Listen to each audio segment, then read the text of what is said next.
اور اللہ کی محبت کی نظر جس بندے پر پڑ جاتی ہے اللہ اس پر جہنم کی آگ کو حرام فرما دیتا ہے۔ ماہ رمضان شریف میں اگر تم ایک نیکی کرتے ہو تو اللہ تمہیں 70 کا ثواب عطا کرتا ہے، اور تمہارا خلوص بڑھ جاتا ہے تو اللہ تمہیں ایک نیکی کا 1000 عطا کرتا ہے، اخلاص اور بڑھتا ہے تو اللہ ایک نیکی پر تمہیں بے حساب ثواب عطا کرتا ہے۔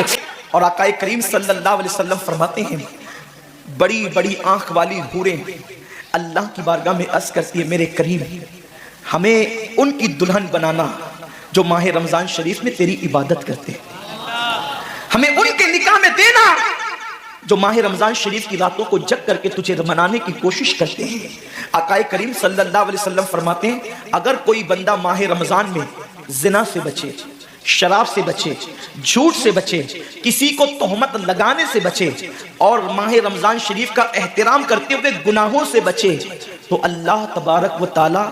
ہر رات کے بدلے، رمضان شریف کی ہر رات کے بدلے 100 حوروں کے ساتھ اس کا نکاح فرمائے گا۔ السلام علیکم ورحمۃ اللہ وبرکاتہ۔ دوستو کیسے آپ لوگ؟ امید کرتا ہوں سب خیر و عافیت سے ہوں گے۔ اللہ تبارک و تعالیٰ آپ سب کو دونوں جہانوں کی خوشیاں نصیب فرمائے۔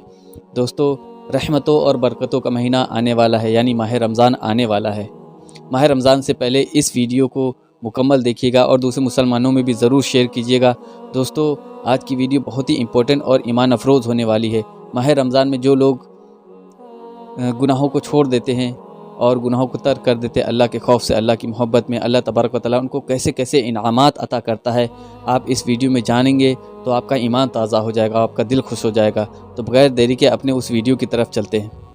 اپنے صحابہ کو عبادت کا ذوق دلانے کے لیے، اپنے صحابہ کے دل میں عبادت کا جذبہ پیدا کرنے کے لیے آقا کریم رؤوف الرحیم صلی اللہ تعالی علیہ وسلم ان کے درمیان رمضان المبارک کی برکتیں بیان کرتے، رمضان شریف کی فضیلتیں بیان کرتے، رمضان المبارک کی اہمیت بیان کرتے۔ ایک مرتبہ اللہ کے محبوب مصطفیٰ جان رحمت صلی اللہ علیہ وسلم فرماتے ہیں اے میرے صحابہ اب تم پر ایک ایسا مہینہ جلوگر ہونے والا ہے کہ جس کی پہلی رات کی شان یہ ہے، جس کی پہلی رات کا مقام اور مرتبہ یہ ہے کہ جب ماہ رمضان کی پہلی رات آتی ہے تو آسمانوں کے دروازے کھول دیے جاتے ہیں، جنت کے دروازے کھول دیے جاتے ہیں، جہنم کے دروازے بند کر دیے جاتے ہیں، اور عرش کے نیچے سے ایک ہوا چلتی ہے، اور وہ ہوا جب رحمت کی ہوا چلتی ہے تو اللہ اس رات اپنے بندوں کو پیار کی نظر سے دیکھتا ہے،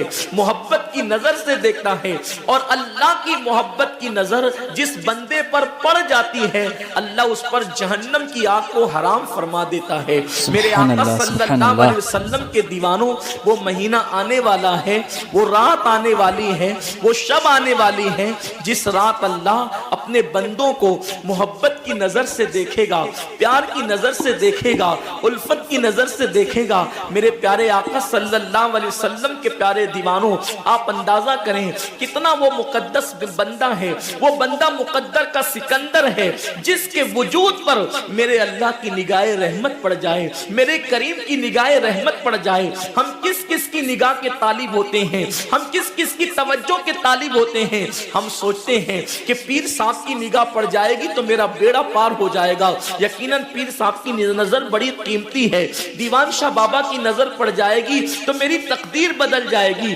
یقیناً اللہ کا ولی بڑی شان والا ہے، غوث پاک کی نظر پڑ جائے گی تو میرا بیڑا پار ہو جائے گا۔ اندازہ تو کریں جس پر اللہ کی نگاہ رحمت پڑ جائے، اور وہ رمضان شریف کی پہلی رات میں ہوتا ہے کہ اللہ اپنے بندوں کو پیار کی نظر سے دیکھتا ہے، اللہ اپنے بندوں کو محبت کی نظر سے دیکھتا ہے، اور خدا کی نگاہ رحمت جس پر پڑ گئی پھر اس کو جہنم کی آگ چھو نہیں سکتی، اس کو جہنم کی آگ جو ہے اس کو جلا نہیں سکتی۔ لیکن کتنے افسوس کی بات ہے ماہ رمضان شریف کی ایسی برکت والی رحمتوں بھری رات آتی ہے، اور وہ پہلی رات آتی ہے، اور اس رات میں ہم کیا کر رہے ہوتے ہیں؟ اس رات میں ہمارا حال یہ ہوتا ہے کہ ہم ہوٹل پہ بیٹھ کر ٹائم پاس کر رہے ہوتے ہیں، اس وقت ہم گھروں کے اندر بیٹھے ہوتے ہیں اور وقت کو ضائع کر رہے ہوتے ہیں، اور اب تو حال یہ ہو گیا ہے کہ ساری چیزوں سے تعلق توڑ کر ہم نے سارے رشتے اپنے موبائل سے جوڑ لیے ہیں۔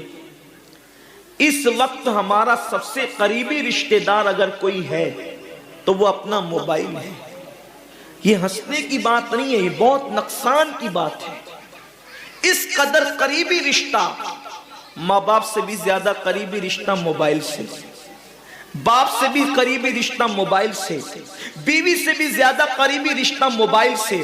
آپ کہیں گے اتنا قریبی رشتے کی آپ بات کرتے ہیں؟ ہم کہتے ہیں جو جتنا قریبی رشتہ دار ہوتا ہے اس پر توجہ اتنی زیادہ ہوتی ہے، اس سے پیار اتنا زیادہ ہوتا ہے، اس کی طرف توجہ اتنی زیادہ ہوتی ہے، اس سے لگن اتنا زیادہ ہوتا ہے۔ ہماری آنکھ ابھی بستر پر کھلی نہیں ہوتی اور ہم سیدھا ہاتھ اٹھا کر کے آدھی آنکھیں بند ہوتی ہے اور آدھی آنکھیں کھلی ہوتی ہے اور ہم پہلے اپنے موبائل کی طرف ہاتھ بڑھاتے ہیں، کسی کا میسج تو نہیں آیا؟ میرے پیارے آقا صلی اللہ علیہ وسلم کے پیارے دیوانوں، امی کے پاس بیٹھے ہیں پھر بھی موبائل، بیوی کے پاس بیٹھے ہیں پھر بھی موبائل، والد کے پاس بیٹھے ہیں پھر بھی موبائل۔ حد تو یہ ہے کہ مسجدوں کے اندر بیٹھے ہیں پھر بھی موبائل۔ یقیناً اگر کام کے میسیجز ہو اور اگر کام اور ضروری چیز ہو، ٹائم دیکھنا ہو تو آپ یقیناً موبائل کو ہاتھ میں لیں، موبائل کوئی بری چیز نہیں ہے۔ لیکن انسان کتنا ڈوب گیا، عبادت کا سارا وقت انسان اپنے موبائل پر ضائع کرتا